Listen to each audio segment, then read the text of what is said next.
Hello everyone, good morning, good afternoon, or good evening. Kung unsa man mo orasan naminaw sa atong mga dramang Bisaya. Gusto lang nako magpasalamat sa inyong pagpadayong pagsuporta o pagpadayong paminaw sa atong mga dramang makahilak, makalingaw o makainlove, especially sa atong YouTube channel sa Radyo Drama Bisaya.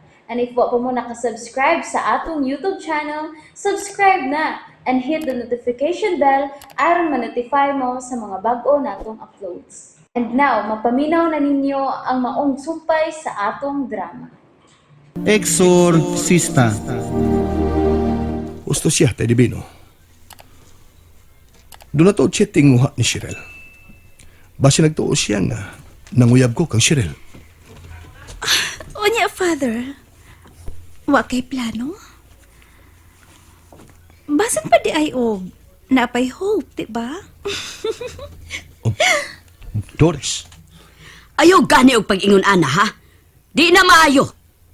Pasumban man na nimong imong kaway buot. pasag na siya nang. Nagkasabot at igali ko. Mong wala siya kagit over sa natabo siyang love life. Dugang pa, busy kay ko sa kong mga bulaton din sa parokya. Mawag ko panahon na yan ang mga butanga. Sorry po. Joke lang. Pawabas tensyon. Father, ikaw pa? React sa dayon, oy. Uy, baya. Umiigat ang peg. Unsa? Umiigat yun? Pakukyot, praibigin. Sobra ka na, ha? Basig na! Kung ikaw, Doris, mangitag pamanhonon, siguro abaya, Doris, si Divino. Kung matuman mo, swerte ka, kay si Divino butan gayod, magmahal ka ni mo hangtod sa kahangtoran. Hilom ko na palihog, be. Hilom ko no. Di ko gustong maliwatan kog mantaga. Agay. Na. Mantaga, yun! Oy, na. Ay na lang mo paglalis kay naata sa kananan ha. Eh. Maikog ta sa grasya ug kang padre. Okay na nang, nalingaw rin ang pug ko. Yun na. Usapay na buhat ni Jojo ni mo, Doris. Kaperti man ni mong lipayas siyang gidangatan. Well, syempre. Ikaw kunay pasakitan og tao, unya dunay daotang mahitabo sa imong kontra. Di ba malipay ka? Sa tanaw ko, mura na siya gaba, Father. Mataw ka ba gaba, Father? Motoo man. Pero para na ko, dili mayo maguna-una kitag dautan sa tuwi si katao. Kay matod babitaw sa itong Ginoo. Nga higugmao na to ang atong mga kaway. Kung padayon kang nagpadaas sa imong kaligut-gut, sama ra. Nga imong gihatagan og gahom ang imong kaaway sa pagkontrol sa imong kinabuhi. Oh, tinuod namatay si Jojo, gumikan na pod siyang binuhatan. Apa nagpasabot ba ni? Na nagkabaos ka na, Doris? Unsay bot may pasabot, Father? Sultihikos ma to. Gihigugma mo pa ba si Jojo? Kuan, kining... Si? Ang imong kasuko, ang imong pagkatawa, usa lamang kapag takuban sa tinudanay ni mong gibate. Nga sa ato pa padre, gihigugma gihapon ni Doris si Jojo. Si Doris lang makatubag niya nga. Siya ang bugto na sayod kung siya'y sod siyang kasing-kasing. Bitaw sa? Day Doris, day. Karon nga patay na si Jojo. Kay bawo ka? Andam kong hulipan ang iyang mga pagkuwang. Hoy, excuse me. Di ko, no? Uy, Abi mo, tay? Ako pa'y ikaw, tay Divino. Imong ipaod sa poder ka ng imong kabayo. Patuga-tuga ka lang. ay.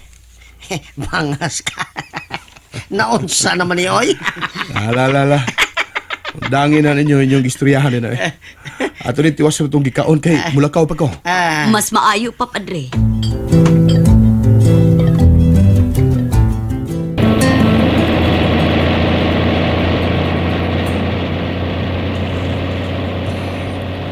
Mayon ta ko na si Monsignor Bildad sa opisina ko sa Patria. Mayon ta.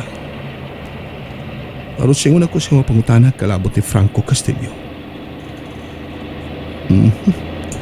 Ayon kay maayo ako siyang tawagan. Aron siguro gyud niya ako sa maistorya karon.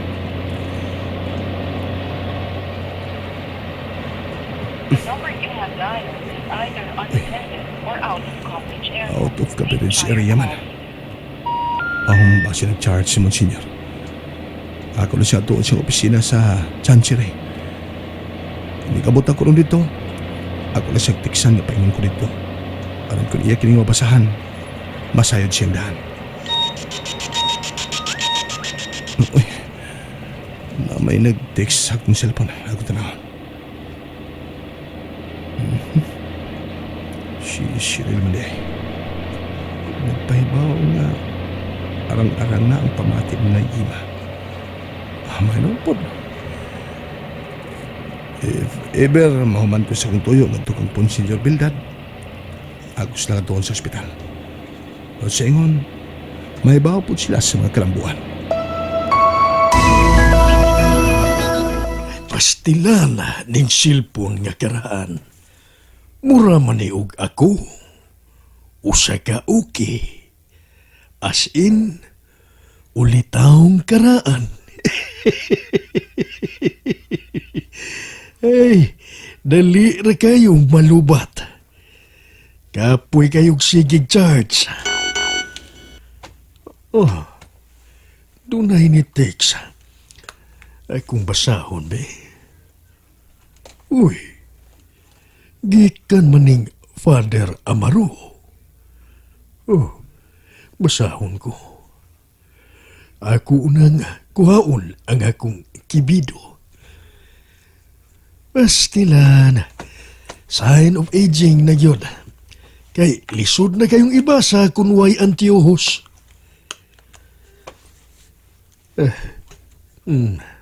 Oh, niya. Klaro na yun eh. Basahon ko. Nyor, mayong adlaw. Pwede ko makikita nimo. Kay doon na unta ko'y buot masabtan o mahibawan kalabot ni Franco Castillo. Uy, si Franco Castillo? Unsa kay problema nga nitumaw karon? Ug unsay kalambigitan ni Franco niini? Tanong nagkakita man sila ni Father Amaro? Ay, dili lang una kumulakaw karon. Akong paabuto na si Father Amaro. Aron na ako siyang masultihan sa tanan.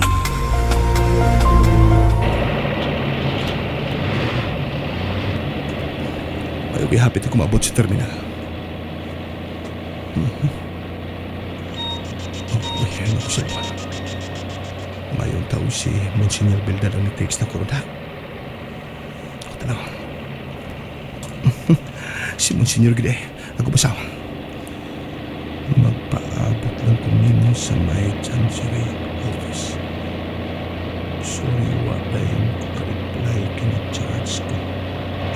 Mayon. Karon, masayran ko na gid ang misteryo nga naglimin sa pagkatao ni Franco.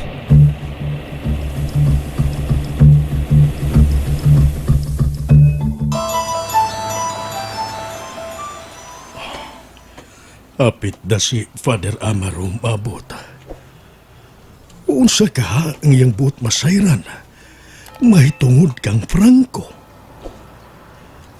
Unsa ka? Anukon ka lang, Franco. Kung wa kapunta magmagay, hayan, nahimo kang mapuslanon. Apan ang imong karbo, mo'y nagnudnod kanimo sa kaalautan. Monsignor? Monsignor? Si Padre Amaro kini. Kadiyot lang.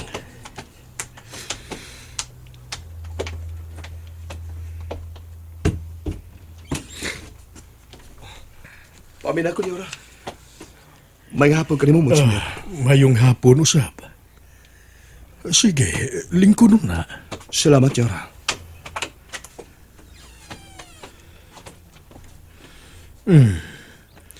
Unsay akong ikaalagad kanimo, Father Amaro. Ug nganong buot kang masayod kalabot ni Franco Castillo. Tungod kay sa kung tanaw mo, senyor. Dako kayo iyang kaligot-got sa simbahan o partikular na kanimo. Mao ba? Ug unsa pa may iyang gisulti, ha? Wala siya mo elaborate pa. Mao nga niya ako kay buot kong masayod siyang background ug ang posibleng nga rason kung anong nag-alintabo ang iyang kasuko sa simbahan ug sa mga kaparihan. Tungod kay si Franco Castillo, Father Amaro. Usa ka seminarista kaniadto. Ha? Mo ba? Mao day, Monsignor. Ngang niyang hulagway nga nakita ko nga nasukip ning maong libreto. Naka-uniforme samas kung uniforme na itong estudyante pa ko. Precisely. Tungod kay ang seminaryo, din ikaw nakahuman sa pagtuon sa pagkapari.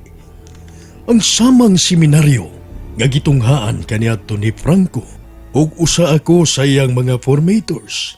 Ako ang ilang rektor niadtong mga higayuna. O ganong suko mag-aisya ka nato, Monsignor. Tungod kay wa madayon ang iyang tinguha nga mamahimong pare. Maayo unta siya sa academics. Bright na pagkatao. Apan ang iyang naghinubrang garbo, mao'y hinungdan nga dili na gani siya halos maminaw sa mga tambag ug mga pagmaymay sa iyang mga formators ug kanago.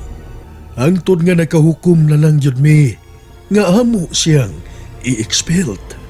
Apan, wala niyo siya hatagi og chance? Sa mapananglit ng regency na lang. Bisan pinakatuig aron siya magkaambos siyang sayo. Amo na siyang gihimo. Tungod kay nasayangan kami niya. Apan siya mismo ang wa mo tabang sa iyang kaugalingon. Nagmagahi gihapon siya. Dili siya buot nga musubmit sa iyang kaugalingon sa proseso sa pag-umol. Dako ang iyang pagtuo nga makahimo siya pag-umol sa iyang kaugalingon. Mao di ay. Mao di ay nga duot sa bukog ang iyang kalikot-kot, Monsignor. Usto ka na, Father Amaro.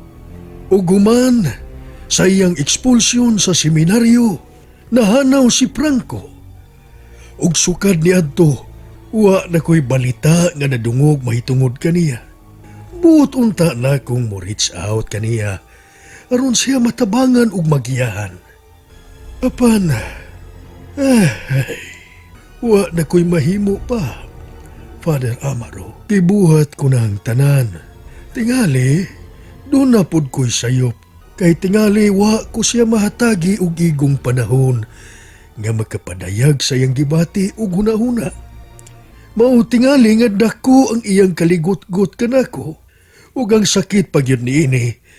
O nga, iya kong gipangantihan sa wa pa siya mobiya sa akong opisina kaniadto. Mao ba? O siya yung gipaganti ka mo, Monsignor. Ningon siya nga moabutra ang adlaw nga siya mo katawa ug ako muhilak. Ako kunong basulan ang adlaw sa akong pagkahimugso. Unsa? Kakuyaw ko na. Apan uha na nako hatagi og igong gibug-aton, Father Amaro. Bunga lang tingali to sa iyang kasuko. Ug kung padayon na niyang gihambin karon, yan na tingaling problema. Ug dili ako, basta ako. Dugay ko na siyang gipasaylo. Gusto, doon ako ipakita ni mo, Monsignor Bildad. Libreto kini, nga nahibilin ni Franco sa dihang nikaratel siya og dagan, human maigo sa bendita dito sa ospital. Din kasamtangang na-admit nga kung usas parokyana. Si Franco, mahadlok na og bendita. O, Monsignor. Apan yawa lang ang mahadlok niya ng butang sakramental. Ayaw kong ingna nga si Franco, usana ka. Imposible! Mao nga basaha na kining maong libreto.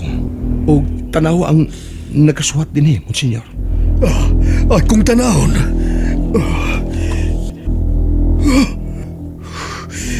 Diyos ko!